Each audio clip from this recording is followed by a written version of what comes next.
Bonjour à tous, bienvenue sur Transition Vélo, j'espère que vous allez bien. On est le vendredi 1er novembre 2024, jour férié, mais comme tous les vendredis, on va faire le point sur l'actualité vélo à vélo.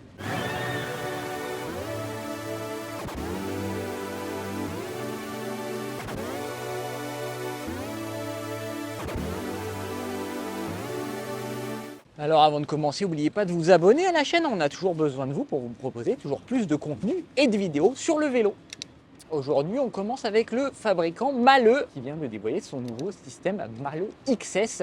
Alors, c'est un système qui utilise les moteurs moyeux du fabricant X20, X30, X35. La grosse nouveauté, c'est la batterie externe EX1, batterie en forme de gourde qui va se placer sur le porte-bidon. Elle fait 171 Wh de capacité pour un poids de 1,1 kg. Petite batterie légère qui, selon le fabricant, va permettre de faire 50 km d'autonomie. Jusqu'ici, les moteurs Mahle pouvaient être configurés qu'avec une batterie intégrée dans le tube diagonal du vélo, ce qui était assez compliqué pour les fabricants d'intégrer une batterie à ce niveau-là, puisqu'il faut penser vraiment le vélo pour ça. Là, l'avantage, c'est qu'un vélo musculaire va pouvoir être converti très facilement à l'électrique. Il suffit de mettre une roue arrière avec le moteur moyeu Mahle à l'intérieur, de placer le contrôleur au niveau du porte-bidon, de mettre la batterie par-dessus. Voilà, il ne restera plus qu'à rajouter le capteur de pédalage ou le capteur de couple au niveau du boîtier de pédalier. On va également avoir un petit afficheur au niveau du guidon sans fil, ou une petite commande sans fil, ou intégrer une commande filaire. C'est un peu plus compliqué, mais en tout cas, on a quand même globalement un système qui est beaucoup plus simple à intégrer pour les fabricants et qui devrait coûter donc,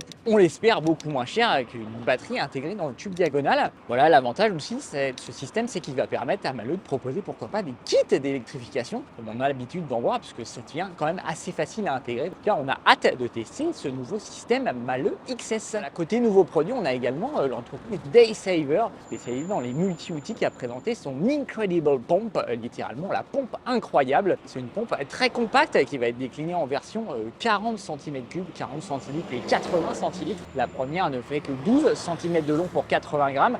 La seconde fera 22 cm de long pour 140 grammes. Et avec un volume d'air beaucoup plus gros, ça sera plus adapté au VTT par exemple. Cette pompe se place directement sur la jante, sur une valve Presta. Pour les valves Schrader, il faudra passer par un tuyau en option avec un adaptateur. Cette pompe peut également intégrer un multi-outil à l'arrière. Il va falloir dévisser l'arrière pour sortir le multi-outil évidemment avant de gonfler. L'idée, c'est d'avoir le volume d'air à l'intérieur de la pompe, mais c'est quand même bien d'avoir tout intégré dans la pompe. C'est plutôt sympa. Voilà, c'est plutôt bien pensé. Alors c'est pas vraiment nouveau sur le marché parce qu'on a déjà le fabricant canadien OneUp qui proposait une solution équivalente avec la solution EDC qui permet d'intégrer un multi-outil à l'intérieur de la pompe. On trouve même des kits de réparation pour les pneus tubeless, etc. Bref, ça existait déjà. La pompe Incredible Pump de Daysaver est proposée via une campagne de financement sur Kickstarter.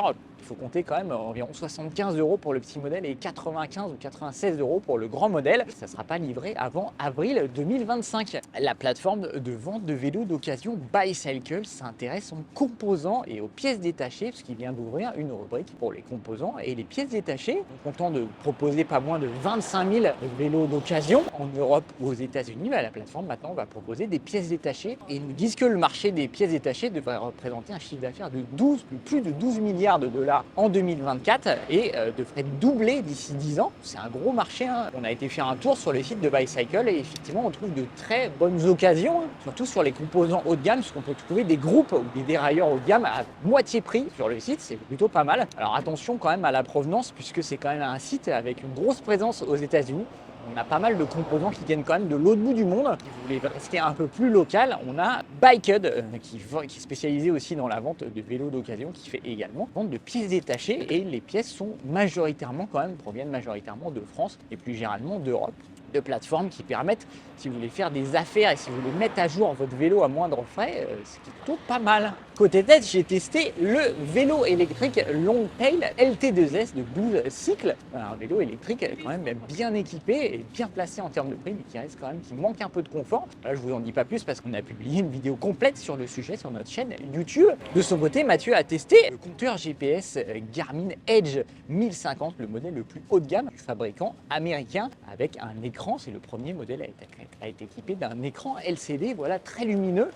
Voilà, c'est quand même un modèle haut de gamme, donc il n'y a pas grand chose à dire. C'est probablement ce qui se fait de mieux sur le marché en termes de compteur GPS. C'est un nombre de fonctionnalités quand même impressionnant et des nouvelles fonctionnalités communautaires qui restent vraiment intéressantes. Le plus gros défaut, ça reste son prix puisqu'il est quand même vendu 700 €. Voilà, c'est tout pour cette semaine. Vous pouvez lire tout ça sur Transition Vélo. On vous a mis tous les liens dans la description de la vidéo. Vous pouvez vous abonner à la chaîne si ce n'est pas déjà fait. Lâchez un petit pouce, ça fait toujours plaisir. Activez les notifications pour être au courant de toutes les vidéos. Posez vos questions en commentaire, on se fera un plaisir d'y répondre. Voilà, d'ici là, on vous souhaite de continuer à rouler, continuer à vous faire plaisir à vélo et on se dit à la semaine prochaine.